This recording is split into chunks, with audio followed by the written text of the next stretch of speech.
Buen sábado, soy Horacio de San Javier, ¿eh? Ustedes me avisan cuando está. ¿La entrevista está lista? Bueno, ahí la vamos a ir a presentar. Leo un mensajito más y ya nos vamos. Buen sábado, Fabita, Robert. Buen programa, chicos. Dice por acá el 411, buen día, aire. Hola, Fabi. Me gusta la versión de Chevy Rockers. Dice por acá, y la de Calamaro de nostalgia, dice el oyente por acá. Y tengo por acá el último mensaje que dice: chicas, buen día Fabián, Andre, equipo, saludos sauceños, DJ Roger, que también está del otro lado. Bien, presentamos la entrevista. En Aire de Santa Fe Radio 91.1, los reportajes imprescindibles de la gran radio de Santa Fe. Bueno, en algún momento, y también hay varios proyectos dando vuelta por ahí, se corrieron los usos horarios, o se adelanta un día, o se atrasa un día, de acuerdo a lo que tiene que ver, por ejemplo, en su momento nuestro país fue para ahorrar energía eléctrica, y también tenemos que hablar que cuando cambian las temporadas, las épocas, por ejemplo, en este momento del año en que estamos entrando ya, de a poco metiéndonos cada vez más en el otoño, los días se acortan, es decir, la luz natural.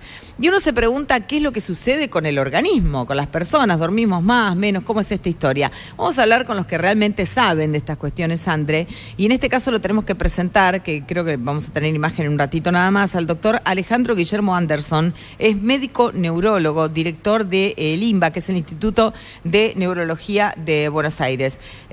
Doctor Alejandro, buenas tardes, ¿cómo va? De este lado, Andre y Fabiana lo saludan. ¿Cómo va? ¿Qué tal, André y Fabiana? ¿Cómo les va? ¿Cómo están? Bien, muy bien.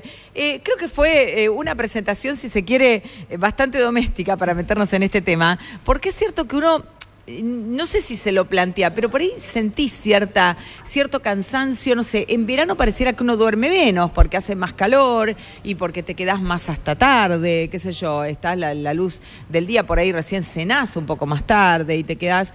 O sucede lo contrario, me parece, en el de otoño, en el invierno, donde tenemos muchas horas de oscuridad y uno por ahí tiende a, como decimos nosotros acá, a covacharse, ¿no? Es decir, te metes adentro temprano y por ahí dormís más horas. Bueno, ¿qué sucede con esta relación de la diaria y el organismo, doctor? Bueno, la verdad es que, por un lado, dormir es esencial para vivir. O sea, el sueño y la vigilia son las dos caras de la misma moneda que es la vida. Uh-huh. Y esto es común a prácticamente todos los seres vivos complejos. O sea, hablamos de nosotros, pero podemos hablar de todas nuestras mascotas, por ejemplo. Los ritmos circadianos, porque vos hablabas de correr los usos horarios, los ritmos circadianos o el ritmo circadiano es todo el conjunto de cambios físicos, mentales, de conductas, que tienen un ciclo de 24 horas, porque vieron que nosotros no hacemos lo mismo cada hora de nuestras 24 horas. Todos estos procesos responden al ciclo luz-oscuridad. Y como les decía, esto es para todos los seres vivos complejos. Algunos somos diurnos, otros son nocturnos, pero digamos que la idea es la misma. Dentro de nuestro sistema nervioso, de nuestro cerebro, en el tronco cerebral, hay un reloj que se llama núcleo supraquiasmático. Así como tenemos un reloj en la muñeca para saber la hora, bueno, en el teléfono ahora prácticamente, ¿no? Pero así como tenemos un reloj para la cosa consciente, que siempre estás mirando la hora, a ver si te ajustás bien, si hiciste tal cosa, bueno, uno tiene que llegar puntual a determinada reunión, etcétera. En lo fisiológico, en lo inconsciente, tenemos un núcleo muy chiquitito en el hipotálamo que se llama núcleo supraquiasmático. Son apenas 20.000 neuronas. 20.000 neuronas es decir, nada, cuando tenés en el cerebro 86.000 millones. Bueno, esas 20.000 neuronas te ajustan todos los ritmos biológicos del cuerpo al ciclo luz-oscuridad. Según la hora del día, dicen, bueno, por ejemplo, el cortisol tiene que estar en tal nivel en este momento. Uh-huh. Tu nivel de alerta tiene que estar en tal nivel. Tu tubo digestivo, si funciona o no funciona, o sea, la hora que la gente va al baño, todo, te regula absolutamente todo. Y vos decís, bueno, ¿y este núcleo supraquiasmático, cómo sabe cuál es la hora exterior? Porque el núcleo supraquiasmático tiene anotadito todo lo que hay que hacer las 24 horas, pero ¿cómo lo calzás en la realidad? porque si yo a vos rápidamente te teletransporto desde acá hasta Barcelona, vas a tener un desajuste de 4 o 5 horas. Y no vas a estar bien con el ciclo de luz-oscuridad del lugar. Vas a tardar unos días en reacomodarte y funcionar como hay que funcionar realmente en ese lugar físico. Bueno, el puente es la melatonina, la hormona directora de orquesta que te des en la glándula pineal, que por supuesto que está conectada con circuitos, con conexiones neuronales, con el núcleo supraquiasmático, así como está conectado con un montón de otras cosas. ¿Y eso qué te permite? Que a determinada hora, cuando llega la noche, tenés el pico de melatonina, porque sabe que afuera se está yendo la luz, o sea, viene esa luz rojiza del atardecer y se empieza a ir, y en el pico de melatonina, y entonces los circuitos del sueño, superficial y lento, se empiezan a ir activando. Y entonces después tenés una buena arquitectura del sueño, con todo lo que hay que tener, esa parte del sueño en la que te descansa el cuerpo, esa parte del sueño en la cual te recuperás todos los circuitos del cerebro para poder volver a aprender y a estudiar, y eso tiene que ver con el sueño REM, donde tenés actividad onírica tipo película. Eso, son ciclos de 90 minutos, ¿no? De soñar y no soñar, que se te repite cada hora y media a lo largo de toda la noche, y a la mañana tenés una sensación de sueño reparador y estás preparado para todo el día. Para arrancar. Pero, claro. Sí. Doctor, interrumpo un segundo porque tiene que ver con esto que usted está diciendo, así vamos sacándonos también algunas dudas. Usted dice, bueno, el cuerpo entiende, de alguna manera, está preparado para esto de cuando la luz solar se apaga, ya entrar en la etapa del descanso. ¿Qué le sucede a las personas que, por ejemplo, tienen un trabajo de seguridad, trabajan como seguridad privada, que nosotros en nuestra época le decíamos sereno, bueno, ahora tienen este trabajo, y les toca siempre desarrollar su jornada laboral de noche y dormir de día? Bueno, la verdad que eso requiere como cierto entrenamiento. En general, la gente termina adaptándose, pero tenés como que ser prolijo. Ser prolijo significa dormir determinada cantidad de horas, por lo menos 4 o 5 horas, todas juntas, por decirlo así, para tener esa buena arquitectura. Obviamente vas a tener que tratar de tener un lugar que esté a oscuras, vas a tener que bajar las persianas, vas a tener que apagar el sonido del teléfono. Al teléfono lo vas a tener que setear para que la pantalla no esté blanco-azulada, sino que esté rojiza, porque si llegas a ver un mensaje de una pantalla blanco-azulada, eso te deprime el pico de melatonina y te lo patea para 1 o 2 horas adelante. Por eso es que hoy en día los dispositivos móviles automáticamente se ponen en modo noche a partir de determinado horario, porque la luz blanca genera ese efecto. Y si dormís, aunque sea de día, pero como si fuera de noche, y conservas tu arquitectura del sueño, te vas a recuperar bien para tu siguiente día de trabajo. Pero lo que es realmente complicado, y está muy bueno que pongas el tema de lo laboral, son los horarios rotativos, cuando te lo cambian. Y muchos lo hemos sufrido a esto. Yo como médico haciendo guardias, pero pensá en los policías, las enfermeras, los bomberos, no sé, hay una infinidad de gente que tiene horarios rotativos por diferentes tipos de actividades. Y la verdad que es difícil cuando te cambian la rutina, porque el organismo tiende a eso, a ser rutinario, por lo menos para las funciones básicas, para hacerlas correctamente. Y a veces se recurre para reforzar esta necesidad que uno tiene de acomodarse a su circunstancia, de suministrarse externamente melatonina, que dentro de todo es un producto hipnótico, por decirlo así, pero natural, sin efectos adversos. Pero sobre todo es como que hay que ser prolijo, y entonces a veces tenés que dormir algunas siestas fuera de ese lugar para recuperar las horas que necesitas. Doctor, ¿y qué altera más este ciclo que estamos hablando? Cuando uno se despierta muy temprano y tiene todavía muchas horas de oscuridad por delante, o como pasa en el invierno, por ejemplo, que amanece mucho más tarde, o por el contrario, que se prolongue mucho la tarde, como ocurre, por ejemplo, en las provincias del oeste de nuestro país en el verano, que a lo mejor son las 9:30, 10 de la noche y todavía hay claridad. O esos dos extremos impactan de similar manera en nuestro organismo. ¿Qué es lo natural? lo natural es despertarte con el amanecer.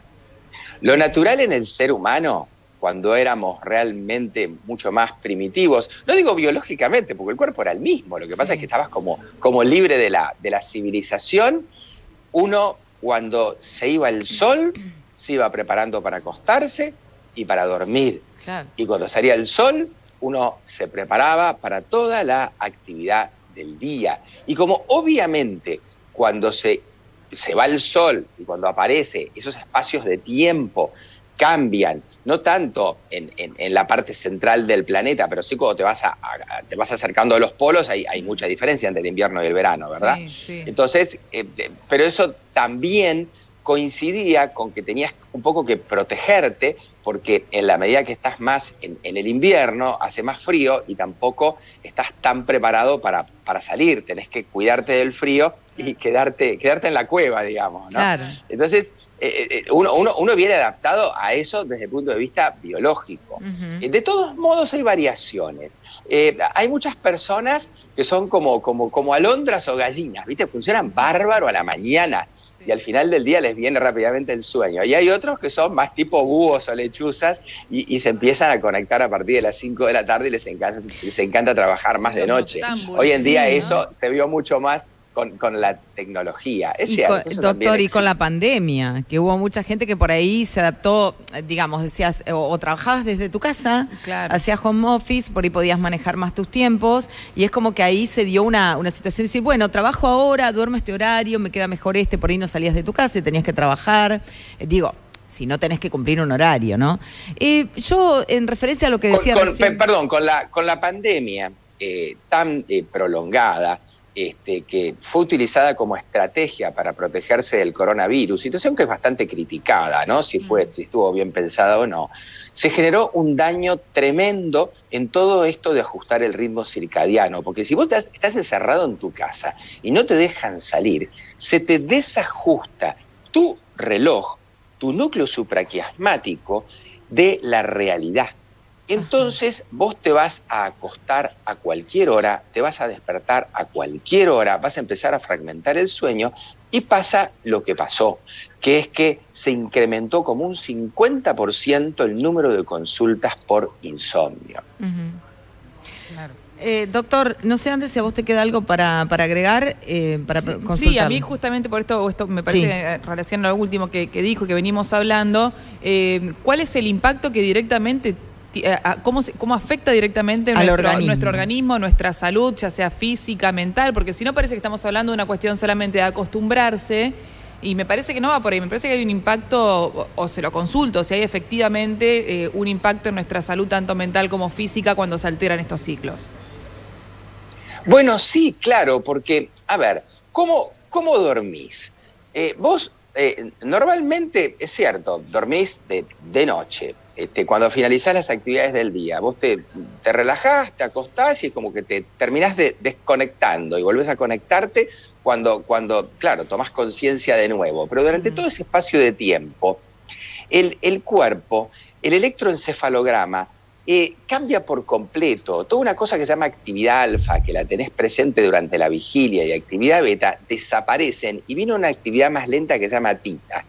En la medida que esa actividad lenta se va haciendo cada vez más lenta, pasás de un sueño lento superficial a uno profundo. Y de golpe, el electroencefalograma se parece un poquitito al de la vigilia. Yo tengo laboratorio de sueño, ¿no?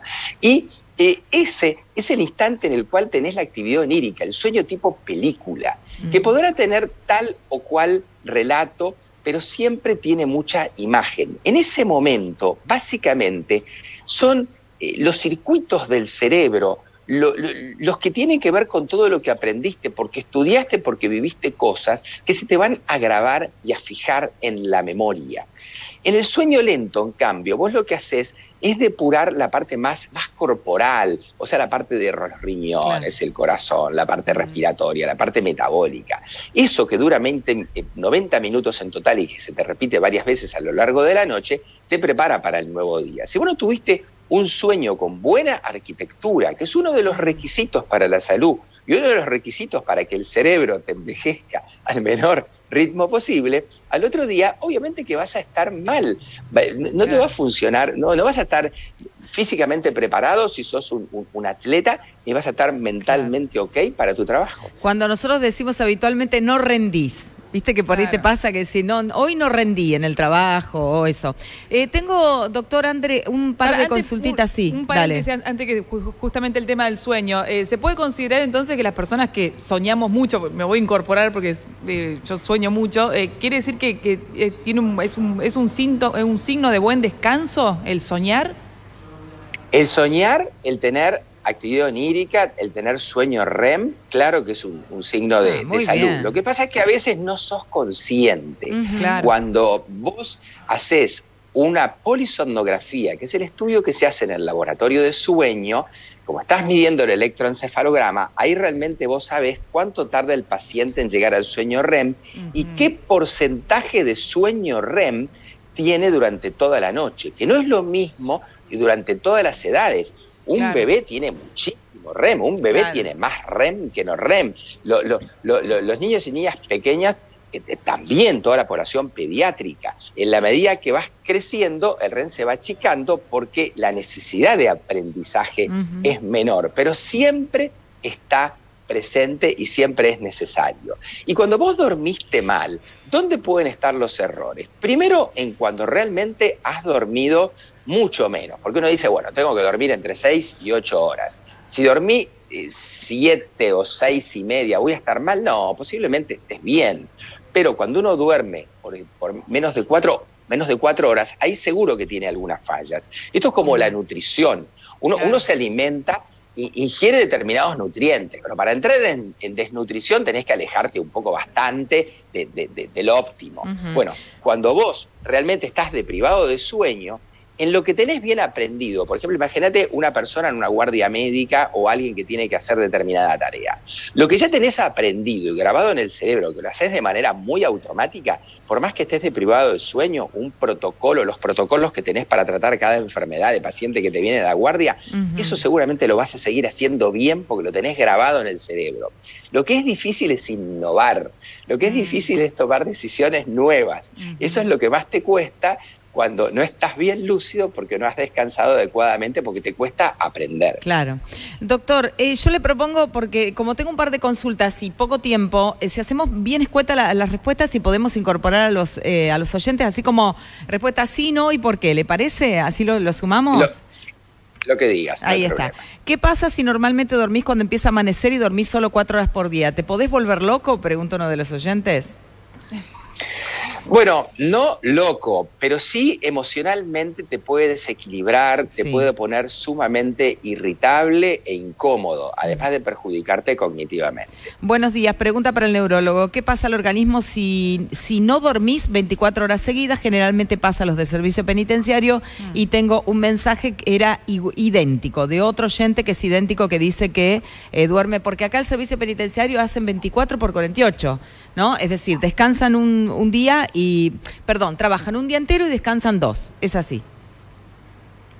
Bueno, uno puede llegar a aprender a compensar estas situaciones, porque la verdad que el organismo que tenemos es tan plástico, y el cerebro obviamente, que puede llegar a funcionar bien. Pero como yo te decía, hay que ser prolijo, porque dentro del esquema que te presentan tus circunstancias, tenés que lograr tener una razonable arquitectura de sueño. Así que la posibilidad de compensarlo está. Ahora, si haces mal las cosas, te vas a sentir incómodo, vas a estar irritable, como te contaba, y eso te va a aumentar el nivel de estrés. Tengo pesadillas continuamente. ¿Eso es dormir mal? Pregunta otro de los oyentes. Dentro de todas las enfermedades o patologías que uno estudia en el laboratorio de sueño, están las parasomnias. Allí entra el sonambulismo, errabundismo, la narcolepsia, y también entra, por supuesto, las pesadillas, que pueden ocurrir por un montón de razones, pero es uno de los temas que tenés que evaluar cuando los pacientes te consultan por este síntoma. Hola Fabi, a mí me mató la pandemia, me terminé enfermando de los riñones, tantas horas cambiando sin dormir. Ya venía por mi trabajo sin descansar, dice otra de los oyentes, un poco abona a la teoría de lo que hablábamos, doctor, esto, ¿no? Bueno, el tema de dolor renal habría que ver si es auténticamente de los riñones o si tiene que ver con las contracturas de los músculos lumbares. Eso es mucho más frecuente por las malas posturas que te genera trabajar frente a una computadora, el estrés, las tensiones y todo lo que es dormir mal. Esas contracturas y problemas posturales dan los dolores que a veces los pacientes le llaman dolores renales. ¿Por qué duermo 8 horas y me levanto cansada? Estos 2 por 1, porque otro oyente me preguntaba también por qué se levantaba y le costaba despabilarse. Son más o menos las mismas preguntas para una respuesta. Bueno, habría que estudiar cómo es la arquitectura de sueño de ese paciente en un laboratorio de sueño. Pero no todo es ver la arquitectura de sueño.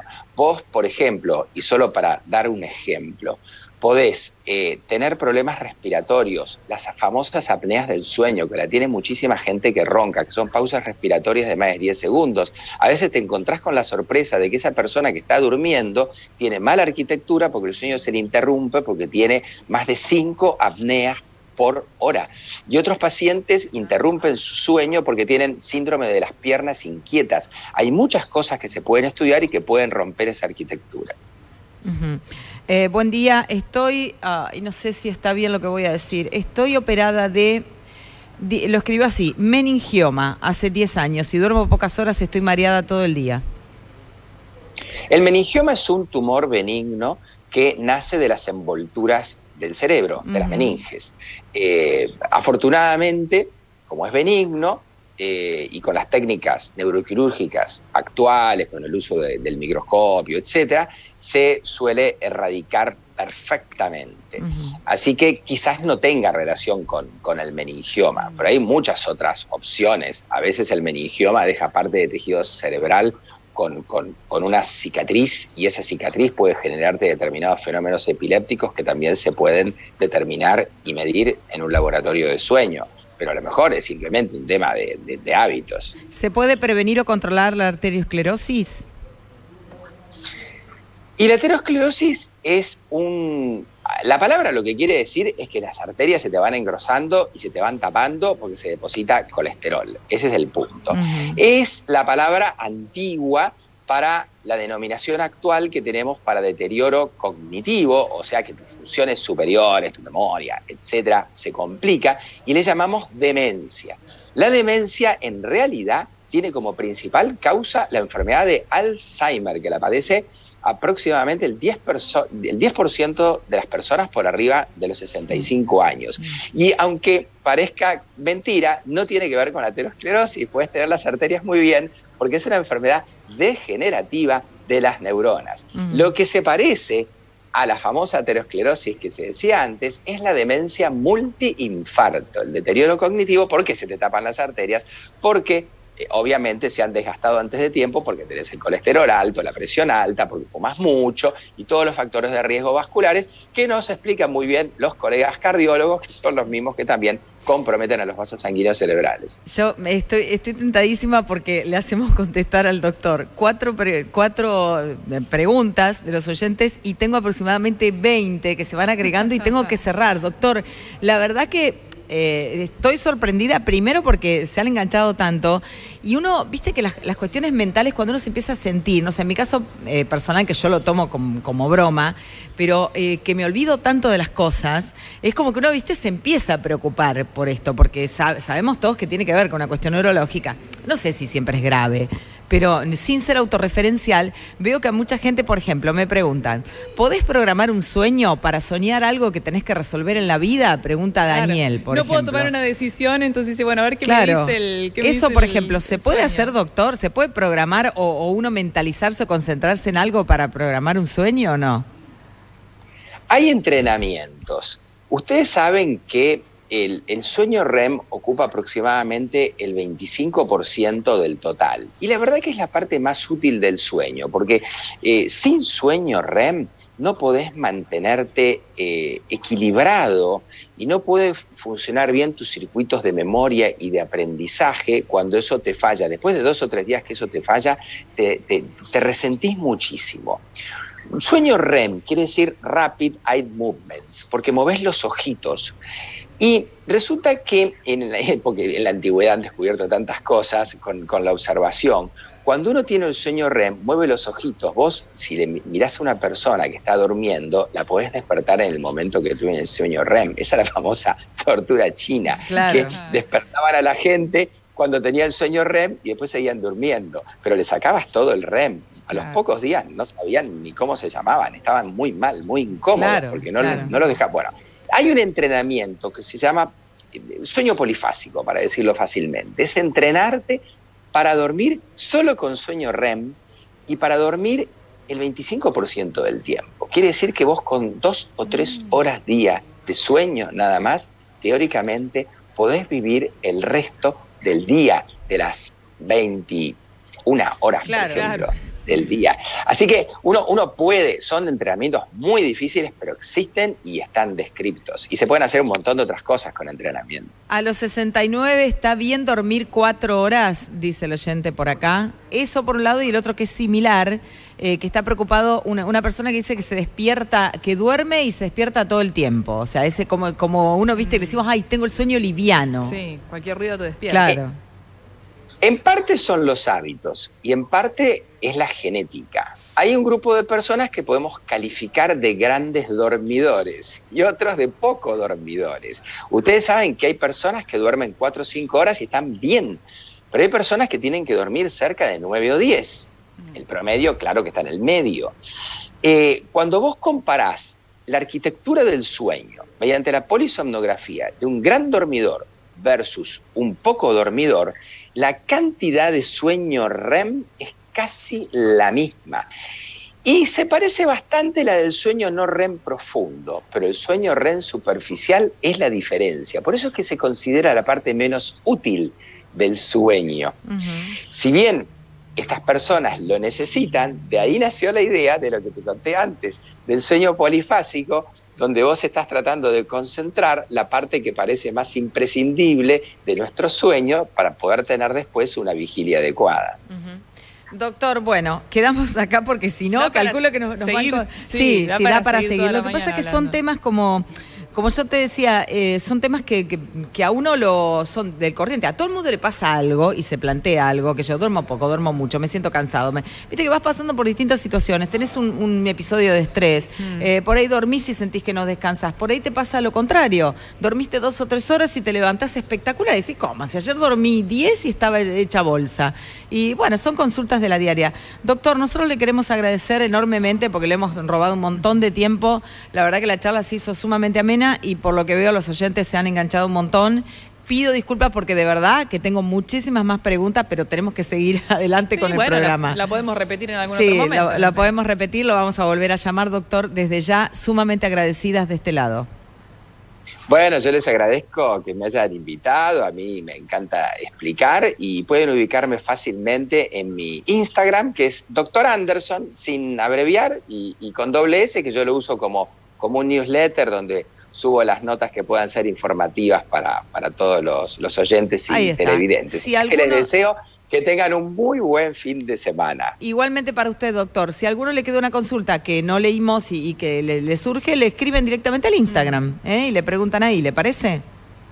Sí, por supuesto, desde ya. Ahí en el encabezamiento está el dato para conectarse al mail o al WhatsApp, porque la verdad que el Instagram es como que no alcanzo a leerlo. Claro. Y uso, vieron que hay tantas redes sociales hoy en día que uno, es como que si uno tuviera que controlar todas no llega nunca. Ahí está, pero bueno, se comunican ahí. Está el Twitter también, etcétera. Pero la verdad que el mail o el WhatsApp suelo contestar casi todos. Gracias, doctor. Que tenga buen fin de semana. Adiós. El doctor Alejandro Guillermo Anderson con nosotros es médico neurólogo, director del INBA, Instituto de Neurología de Buenos Aires.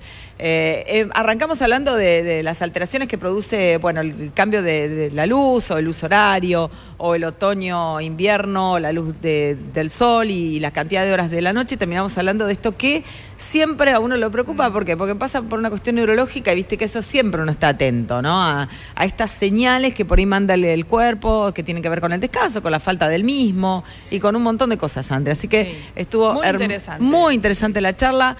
8 de la mañana, 37 minutos. En Aire de Santa Fe nos acostumbramos a contar grandes historias Esta es una de las tantas historias que queremos que conozcas. Va de nuevo y va de nuevo. Cuando pensás en pagar menos, pensás en Cablevideo. Aprovecha el 50% de descuento por 18 meses en combos de internet hasta 300 megas. Además, si sumás la tele, te llevas de regalo el fútbol gratis en tu celu. Llama hoy y pasate a Cablevideo. Vos decidís. Accidentes de tránsito y laborales. Estudio Jurídico Cosetini y Rosati. Defienda sus derechos. Teléfono 3